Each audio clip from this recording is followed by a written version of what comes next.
आजादी के महज 28 साल बाद ही देश को तत्कालीन प्रधानमंत्री इंदिरा गांधी के फैसले के कारण आपातकाल के दंश से गुजरना पड़ा, जिसे देश का काला अध्याय भी कहा जाता है।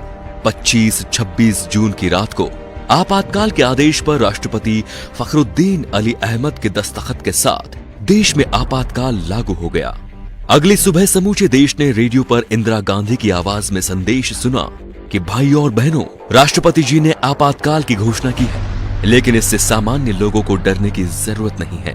दिल्ली के रामलीला मैदान में हुई 25 जून की रैली की खबर पूरे देश में न फैल सके, इसके लिए दिल्ली के बहादुर शाह जफर मार्ग पर स्थित अखबारों के दफ्तरों की बिजली रात में ही काट दी गई। इसकी जड़ में 1971 में हुए लोकसभा चुनाव का था, जिसमें उन्होंने अपने मुख्य प्रतिद्वंदी राजनारायण को पराजित किया था।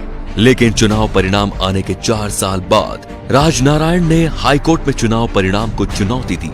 12 जून 1975 को इलाहाबाद उच्च न्यायालय के न्यायाधीश जगमोहन लाल सिन्हा ने इंदिरा गांधी का चुनाव निरस्त कर उन पर 6 साल तक चुनाव न लड़ने का प्रतिबंध लगा दिया और श्रीमती गांधी के चिर प्रतिद्वंदी राजनारायण सिंह को चुनाव में विजय घोषित कर दिया।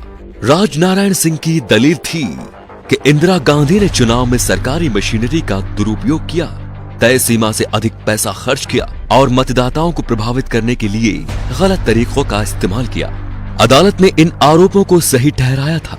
इसके बावजूद श्रीमती गांधी ने इस्तीफा देने से इनकार कर दिया। इंदिरा गांधी ने अदालत के इस निर्णय को मानने से इनकार करते हुए सर्वोच्च न्यायालय में अपील करने की घोषणा की और 26 जून को आपातकाल लागू करने की घोषणा कर दी। उस समय आकाशवाणी ने रात के अपने एक समाचार बुलेटिन में ये प्रसारित किया कि अनियंत्रित आंतरिक स्थितियों के कारण सरकार ने पूरे देश में आपातकाल की घोषणा कर दी है।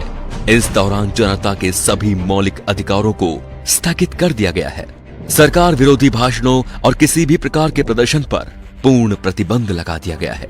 इसका आधार वो प्रावधान था जो धारा 352 के तहत सरकार को असीमित अधिकार देती है। इंदिरा जब तक चाहे सत्ता में रह सकती थी।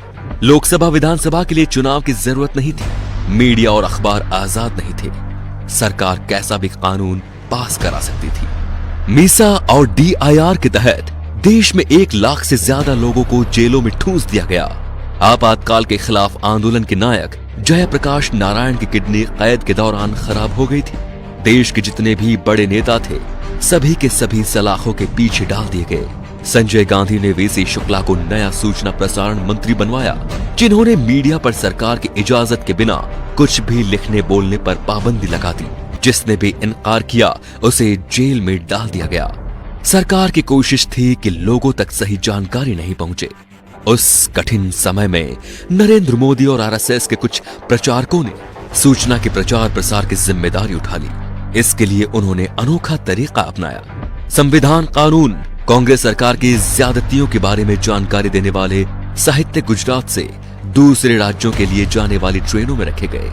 ये एक जोखिम भरा काम था, क्योंकि रेलवे पुलिस बल को संदिग्ध लोगों को गोली मारने का निर्देश दिया गया था। लेकिन नरेंद्र मोदी और अन्य प्रचारकों द्वारा इस्तेमाल की गई तकनीक कारगर रही। एक तरफ देश भर में सरकार के खिलाफ बोलने वालों पर जुल्म हो रहा था, तो दूसरी तरफ संजय गांधी ने देश को आगे बढ़ाने के नाम पर 5 सूत्रीय एजेंडे परिवार नियोजन, दहेज प्रथा का खात्मा, वयस्क शिक्षा, पेड़ लगाना, जाति प्रथा उन्मूलन पर काम करना शुरू कर दिया था। कहा जाता है कि लोगों की जबरदस्ती नसबंदी कराई गई। 19 महीने के दौरान देश भर में करीब 83 लाख लोगों की जबरदस्ती नसबंदी करा दी गई। कहा तो ये भी जाता है कि पुलिस बल गांव के गांव घेर लेते थे और पुरुषों को पकड़कर उनकी नसबंदी करा दी जाती थी। एक बार इंदिरा गांधी ने कहा था कि आपातकाल लगने पर विरोध में कुत्ते भी नहीं भौंके थे, लेकिन 19 महीनों में उन्हें गलती और लोगों के गुस्से का एहसास हो गया। 18 जनवरी 1977 को उन्होंने अचानक ही मार्च में लोकसभा चुनाव कराने का ऐलान कर दिया। 16 मार्च को हुए चुनाव में इंदिरा और संजय दोनों ही हार गए। 21 मार्च को आपातकाल खत्म हो गया, लेकिन अपने पीछे लोकतंत्र का सबसे बड़ा सबक छोड़ गया। तो दोस्तों, इंदिरा गांधी ने अपना राजनीतिक करियर बचाने के लिए इस आपातकाल की घोषणा की। इस आपातकाल का कदम क्या सही था?